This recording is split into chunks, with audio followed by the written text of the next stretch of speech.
Hello, this is Miguel for the Mobile Mechanic 757. I'm also a computer technician, by the way.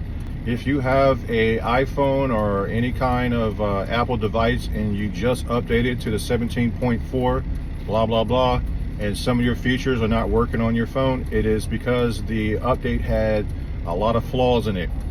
One of the ways to get around that is to literally, if you have a computer, download iTunes on the computer.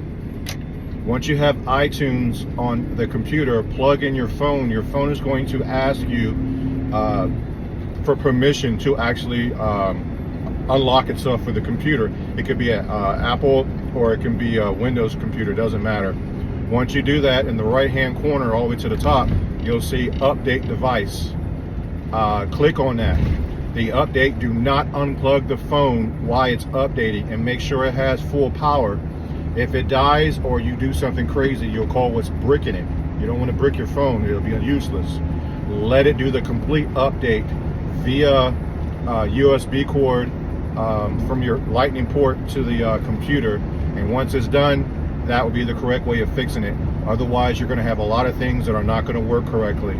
I know I work on cars, but I'm also love to help people with my knowledge of computers and cameras and maintenance and air conditioning and all the other things that I learned in the military. With that being said, if you like this video, please like, subscribe, and share. I am literally on your side.